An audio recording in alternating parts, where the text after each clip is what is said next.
विद्यार्थी मित्रांनो, आज आपण कंडिशनल स्टेटमेंट अँड कॉन्व्हर्स हा घटक अभ्यासणार आहोत. The statement which can be written in the if then form are called conditional statement. जर तरच्या पद्धतीत जर विधान असेल तर त्याला कंडिशनल स्टेटमेंट म्हणायचं. The part of statement following if is called the antecedent and the part following then is called consequent. म्हणजे ifच्या नंतर जे असतं त्याला antecedent म्हणायचं आणि thenच्या नंतर असतं त्याला consequent म्हणायचं. For example, consider the statement the diagonal of rhombus are perpendicular bisector of each other. म्हणजे हे स्टेटमेंट दिलेले साधं विधान, the diagonals of rhombus are perpendicular bisector of each other. The statement can be written in the conditional form as if the given quadrilateral is rhombus, then its diagonal are perpendicular bisector of each other.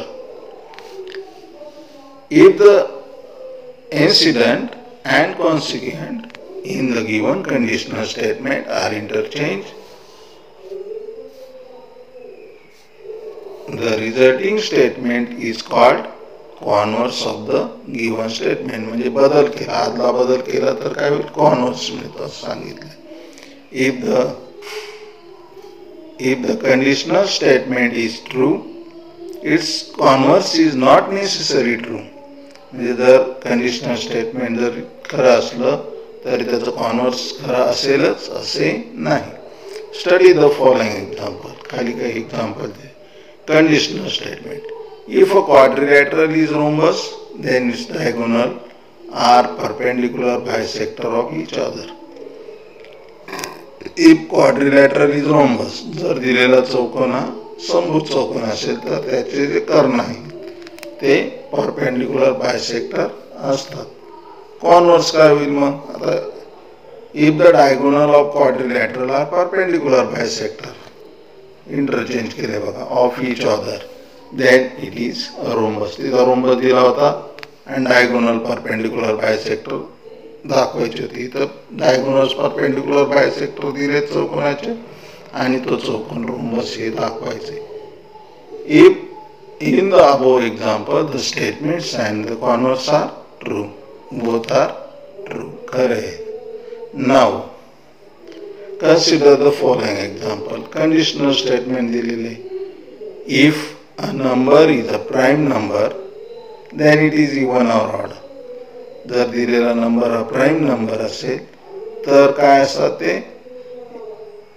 Even आणि odd असतात, सम आणि विषम असतात. पण असं होणार आहे का कॉन्व्हर्स मध्ये? If a number is even or odd then it is a prime number, असं होणार नाही. जर सम आणि विषम संख्या घेतल्या तर ते प्राईम नंबर येतील का? नाही. आणि म्हणून या एक्झाम्पल मध्ये काय, statement is true but its converse is false.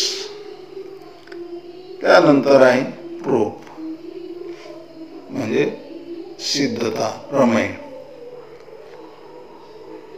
तर या ठिकाणी आता आपल्याला बघायचे. We have studied many properties of angles, triangles and quadrilaterals through activities.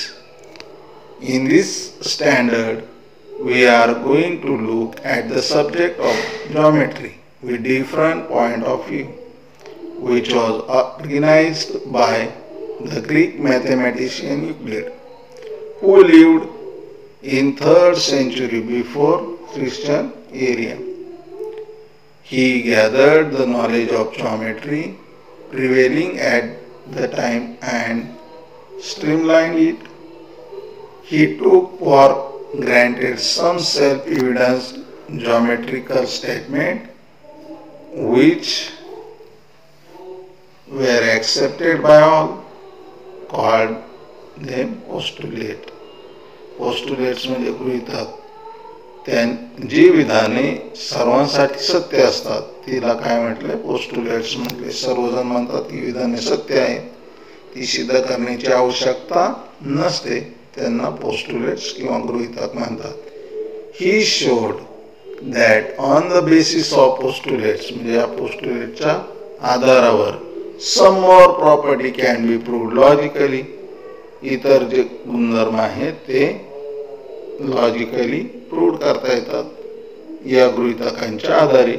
Properties proved logically are called theorem, म्हणजे जे असे सिद्ध करता येतात त्यांना थेरम म्हणजे गुणधर्म किंवा प्रमेय म्हणतात.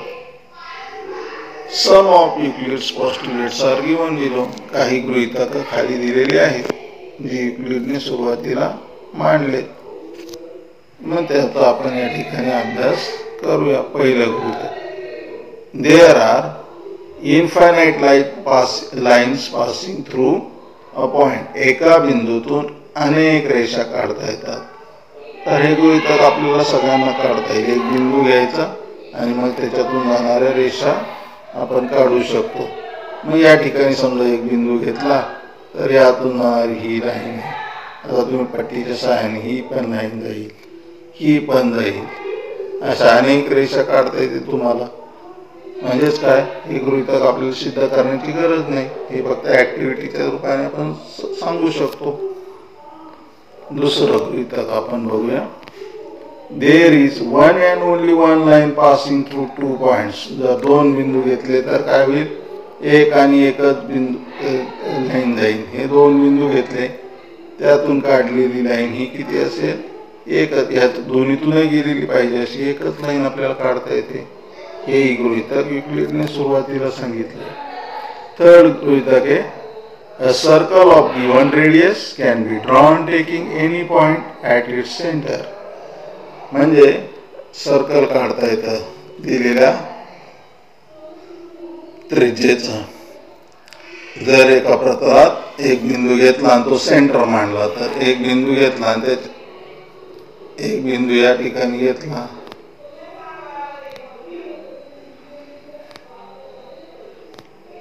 आणि एक बिंदू घेऊन नंतर जर आपण हे केलं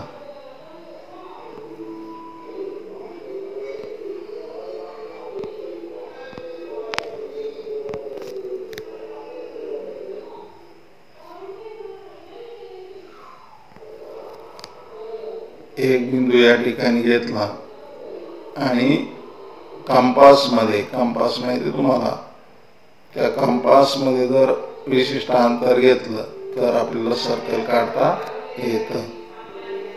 पुढचा गुणधर्म आपल्याला बघायचा आहे. चौथा गुणधर्म आपण बघूया. All right angles are congruent with each other, म्हणजे सर्व काटकोन हे एकरूप असतात आणि सगळ्यांना माहिती एकमेकावरती जुळू शकतात. If two interior angles form on one side of a transversal of two lines add up less than two right angles, then the lines produced in that direction intersect each other. म्हणजे दोन line जर घेतल्या, त्यांचे जर interior angle, आता हा angle तर तुम्हाला माहिती आहे, इंटेरियर अँगल जर घेतले फक्त तर ते काय होतात? Interior angle on one side of the transversal, एका बाजूचे, on two lines add up the less than two right angle, म्हणजेच काय, काटकोन अपेक्षा लहान असतील तर काय होणार आहे? त्या दोन लाईन कुठेतरी मिळणार, एकाच बाजूचे जर घेतल्या. आता या ठिकाणी आपण काय करू?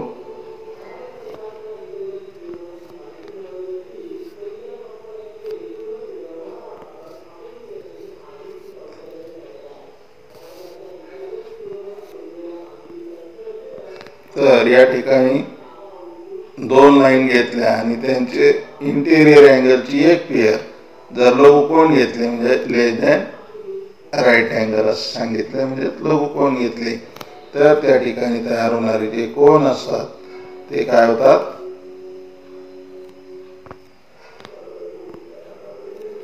आता समजा मी या ठिकाणी घेतले अशी अट तयार केलेली आहे त्यांनी की बघा आता या ठिकाणी हा ट्रान्सव्हर्सल घेतलाय, तर हाही लघु कोण आहे, हाही लघु हे इंटेरियर अँगल आहे, आणि मग हे अदर लाईन्स वाढवला तर त्या बाजूला त्या काय होतात, कुठंतरी छेदतात.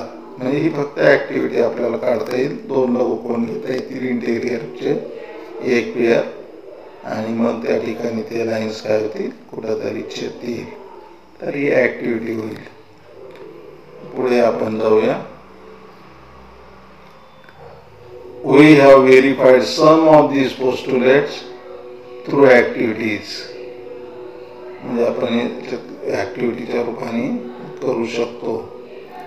The property is supposed to be true if it can be proved logically.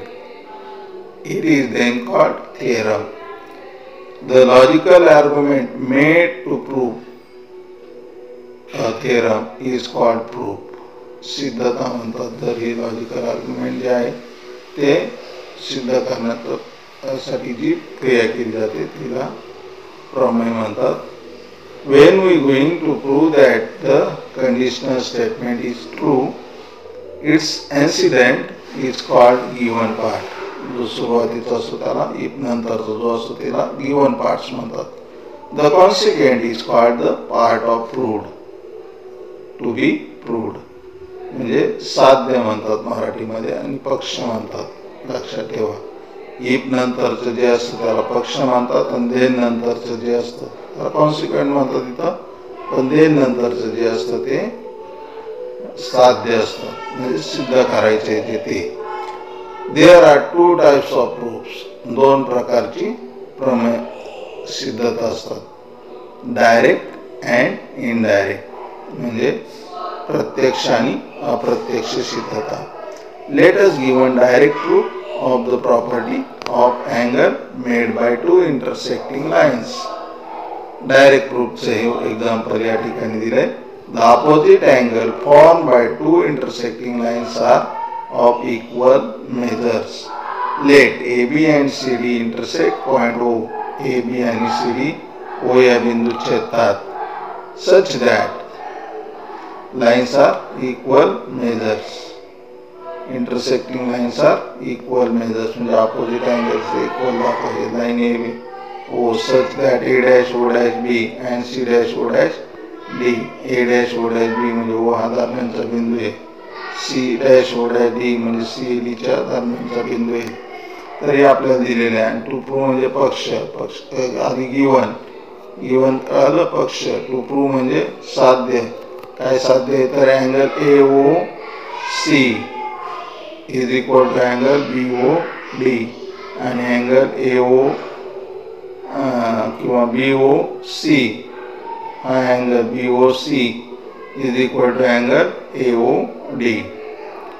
आता प्रूफमध्ये सुरुवातीला लिहू आपण अँगल ए ओ सी अधिक अँगल सी ओ बी. हे काय अँगल इन लिनियर पेअर म्हणजे एक रेषीय कोण आहेत, रेषीय कोण.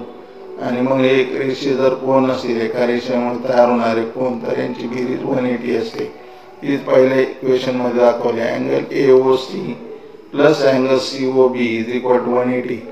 दुसऱ्यांदा एक कोण कॉमन घ्यायचा याच्यातला angle C O B plus angle B O D is equal to 180. ते पण अँगल इन लिनियर पेअर आहे. दोन्हीचं निरीक्षण करा. उजवी बाजू समान आहे म्हणून डाव्या बाजू समान. बघा पहिल्या इक्वेशनची डावी बाजू लिहून घेतली. पहिल्या इक्वेशनची डावी बाजू म्हणजे उजव्या डाव्या साईडची. Angle A O C plus angle B O C is equal to दुसऱ्याची डावी बाजू angle B O C plus angle B O D. दोन्ही पण B O C angle B O C दोन्हीमध्ये आहे ते कॅन्सल होतील. Eliminate angle B O C आणि मग शिल्लक काय राहील angle A O C is equal to angle B O D. तेच या ठिकाणी लिहिले. याच पद्धतीने आता पहिलं जसं झालं तसं दुसरं आपल्याला सिद्ध करता येईल. इनडायरेक्ट प्रूफ आहे. पुढे आहे इनडायरेक्ट प्रूफ. इनडायरेक्ट प्रूफ मध्ये आपण सुरुवातीला बघू. This type of proof started with assumption that is consequence is false using it and the property accepted earlier. We start arguing step by step and reach the conclusion. The conclusion is contradictory with the antecedent or a property which is already accepted. Hence, the assumption that the consequent is false goes wrong. So it is accepted that the consequent is true. म्हणजे सुरुवातीला आपण काय करणार आहे तर ॲझम्पशन घेणार आहे. सुरुवातीला प्रूफ जे आहे त्याचं कॉन्सिक्वेन्स जो दिलेला आहे त्यालाच विरोध करायचा आहे. जे साध्य करायचे त्यालाच विरोध करायचा आहे. विरोध म्हणजे त्याच्या विरुद्ध बाजू लिहायची आणि मग सिद्ध करायचे एक एक विधान त्याच्या संदर्भात येतील ती विधानं आणि मग एकतर ॲन्सिडंट जे आहे ते किंवा काही ज्या पोस्टुलेट्स असतील किंवा इतर ज्या प्रॉपर्टी आपण सिद्ध केलेल्या आहेत ज्या मान्य केलेल्या आहेत त्या प्रॉपर्टीनुसार काय होणार आहे त्या ठिकाणी त्या सगळ्या फॉल्स होणार आहेत आणि ते जे विधान मिळणार आहे ते थोडंसं विसंगत मिळणार आहे कॉन्ट्रडिक्टरी आणि म्हणून मग काय होणार आहे जे विधान मिळणार ते फॉल्स जे विधान असेल ते फॉल्स होणार आहे म्हणजेच गोज रॉंग होणार आहे आणि मग आपल्याला जे कॉन्सिक्वेन्स आहे ते सत्य मानावं लागणार आहे. तर अशा पद्धतीने स्टेप बाय स्टेप जावं लागेल इनडायरेक्ट प्रूफमध्ये. Study the following example. एक एक्झाम्पल दिलेलं आहे. A prime number greater than 2 is odd. दोनपेक्षा मोठे जे असतात prime number. A prime number greater than 2 is odd. दोनपेक्षा मोठे असणारे प्राईम नंबर हे ऑड आहेत असं सांगितलंय. मग आता बघूया conditional statement. If P is prime number greater than 2. P हा प्राईम नंबर आहे दोनपेक्षा मोठा than it is odd. P is the prime number greater than 2 म्हणून गिवन मध्ये P is the prime number greater than 2 that is 1 and p are only divisors of p. p चे divisors कोणते असतील 1 आणि p. जर तो prime number असेल तर आहे की नाही प्राईम नंबर मध्ये फक्त डिवायझर दोनच असतात इटसेल्फ अँड 1 म्हणून या ठिकाणी दोनच त्या ठिकाणी डिवायझर असतील. मग आता प्रूव्ह काय करायचंय p is a odd number. आता ग्रेटर दॅन 1 आहे तो ग्रेटर दॅन 2 आहे प्राईम नंबर. आता तो काय आहे ऑड नंबर पण आहे. Proof. Let us suppose that P is not odd number.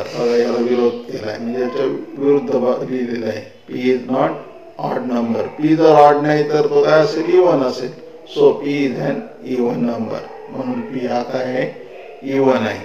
A divisor of P is 2 म्हणजे दोन्ही निश्चित पी ला भाग जातो. But it is given that P is a prime number greater than 2. पण आपल्याला काय दिलंय पी हा प्राईम नंबर आहे दोनपेक्षा मोठा. मग आता काय होतंय बघा 1 and P are only divisor of P. म्हणजे त्याचे अवयव कोणते 1 आणि पी आहे. Statement 1 and 2 are contradictory. याच्यामध्ये पी ला जे डिवायझर आहे ते 1 आणि पी असेलच पण 2 पण येणार आहे. इकडं मात्र फक्त 1 आणि पीच असले पाहिजे. मग 1 आणि 2चं जेव्हा निरीक्षण कराल त्याच्यामध्ये विसंगती कॉन्ट्रडिक्टरी आढळते. The assumption the P is not odd is false. आपण काय घेतलंय ऑड जे घेतलंय ते फॉल आहे म्हणजे खोटं आहे. म्हणजेच काय the prove that the prime number greater than 2 is odd हे सिद्ध झालं. ते जर असत्य आहे तर सिद्ध तेवढंच आहे. अशा पद्धतीने आपल्याला हा घटक या ठिकाणी समजला असेल. आपण असेच या ठिकाणी ऑनलाईन अभ्यास करूया. घरीच राहा, सुरक्षित राहा. धन्यवाद.